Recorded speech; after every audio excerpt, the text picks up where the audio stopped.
This week, as a very 21st century brand of political madness had me feeling tied up in knots, I found myself turning to the writings of two of the most prominent American Protestant thinkers of the 20th century in an effort to try to make sense of what was happening in the United States today. I knew that this sermon would have to address, one way or another, the ongoing fallout from what happened on January 6th, the ongoing revelations of what happened when a presidentially amped up mob staged an insurrection and the subsequent impeachment of an American president just days before his term was up, and the fallout from that, what we might call fallout from fallout. I also knew that this is the weekend each year when we in the United States pause to remember the legacy of the Reverend Martin Luther King Jr. And I never like to see that observance go by the wayside without pointing out that Dr. King's legacy was more than just a speech about a dream. So, in an attempt to try to blend these two homiletic impulses, I decided to read the text of a speech Martin Luther King delivered at Riverside Church in 1967, exactly 1 year before his assassination. It was a speech that summarized his opposition to the war in Vietnam. Now, King's views on the war were controversial. Not only was his pacifism opposed by white Americans who took King for a communist or who were racist or both, but King's opposition to war in general, and to the Vietnam War in particular, his opposition was also opposed by the NAACP, which felt like King's pacifism was a distraction from the ongoing work of achieving civil rights in the United States. Well, Dr. King spoke up against the war anyway. He gave a speech that was panned by the New York Times and by other important left-leaning publications, and of course it was brilliant. In my opinion, it's not just one of King's best speeches, it is one of the most important discourses on religious ethics ever delivered in the United States, ever. In the speech, the first reason that King gives for his opposition to the war in Vietnam was that the United States didn't seem to have the attention span or the resources to fight a war overseas while working for justice at home. King said, "There is at the outset a very obvious and almost facile connection between the war in Vietnam and the struggle I and others have been waging in America. A few years ago, there was a shining moment in that struggle. It seemed as if there was a real promise of hope for the poor, both black and white, through the poverty program. There were experiments, hopes, new beginnings. Then came the buildup in Vietnam, and I watched this program broken and eviscerated as if it were some idle political plaything on a society gone mad on war. And I knew that America would never invest the necessary funds or energies in rehabilitation of its poor so long as adventures like Vietnam continue to draw men and skills and money like some demonic, destructive suction tube. So I was increasingly compelled to see the war as an enemy of the poor and to attack it as such." It has been almost 54 years since Martin Luther King made that statement, and military spending has only increased in the United States, and the American military fetish has only gotten more ingrained in our collective psyche. We should not, therefore, be surprised by how far we remain from living in a nation where justice rolls down like water and righteousness like an everlasting stream, to quote the prophet Amos, who also was quoted by King at the end of his speech on Vietnam. Nor should we be amazed to learn how white supremacy and systemic racism continue to plague us. I do not believe, and I suspect MLK might back me up on this, I do not believe we will be able to address the evil and interlocking plagues of economic justice, racism, and white supremacy so long as we are spending money we don't have on weapons and wars that we do not need. The establishment of systemic racism and the national embrace of white supremacy were not cheap. It cost good money to build and sustain the injustice that silences and disempowers and keeps non-white people poor. Prisons don't build themselves, nor do the excellent and fancy schools that only rich kids can attend. They don't magically appear in exclusive neighborhoods. And it will take an equally large investment to change that. And it is an expense that we likely cannot afford so long as the United States spends 50 cents out of every dollar in its budget propping up the military. But what about the healing of our nation after the events of January 6th? Well, I think it also is true that there will be no justice in our land until we address the deep divisions that pit us neighbor against neighbor.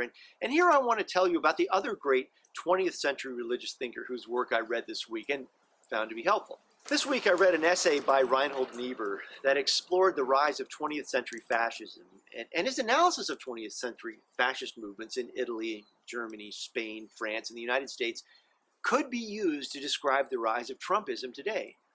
Niebuhr saw fascism rising out of the financial and material insecurity of the lower middle class. The wealthy, according to Niebuhr, the wealthy draw their security from their wealth, and laborers draw their security from the solidarity of unions. But the lower middle class draws its security from what it owns: a home, a small farm, a small business. And that ownership is always tenuous. There's always a mortgage to pay, always income insecurity, always political uncertainty. And so the lower middle class looks to demagogues like Mussolini, Franco, Hitler, Bolsonaro, Duterte, or Trump to provide security that they're not getting from the economy. They also find security in various forms of bigotry. And the question I have is this: what if our economic system provided more security? What if there was help for those who might lose their homes or their farms or their jobs? Might that not help lead us into a place where peace can empower the work of justice?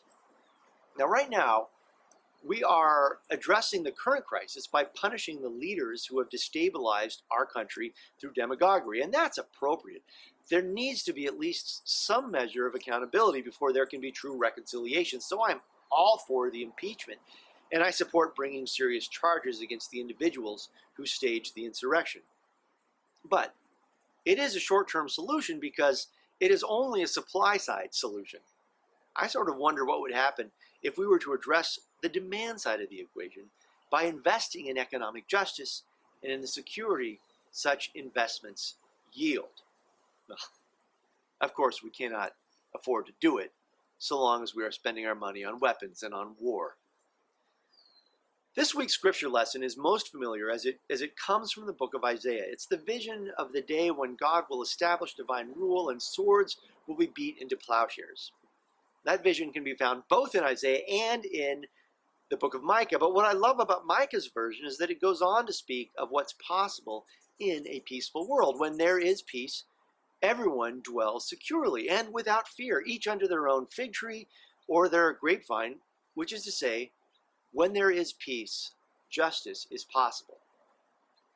And this, by the way, is the opposite of what most people, especially progressive people, like to say, which is that there cannot be peace without justice. Well, it turns out that the biblical witness and Martin Luther King speaking in the biblical tradition say just the opposite, that there cannot be justice without peace. If you say that justice is a prerequisite for peace, then that is just a rather simplistic articulation of the just war theory, that we must fight for justice before we make peace. And that a lack of justice excuses violence. But here in Micah, we have the opposite. Here in Micah, peace becomes the path to justice. Only with peace can we as a people afford the financial burden of what it will cost to reorganize and rebuild our society so that it is more just, less governed by white supremacy, less held together by systemic racism. Dr. King knew this, so did Dr. Neibuhr, and so did the prophet Micah. Now, barring some heretofore unimaginably heinous tomfoolery, we will have a new president by the end of the week. And historically, at least when it comes to matters of war and peace, Democrats are really no better than Republicans, and I don't expect the Biden-Harris administration to fund societal transformation by cutting the military budget, but I do hope that they will at least start working for peace by rejoining the medium-range nuclear non-proliferation treaty that our country pulled out of last year. And I hope that they will honor their stated intention of rejoining the Paris Climate Accords, which are about climate change, of course, but which also have important ramifications for global peace, because climate change is a serious threat to global peace. Such actions are small steps, but they are important steps in the work of moving us toward a more just society. I wrote this sermon on Thursday, the 14th of January, and I recorded on Friday, the 15th of January, and I have no idea what will happen between now and when you get to watch this sermon. I know it could be quite a roller coaster of a weekend.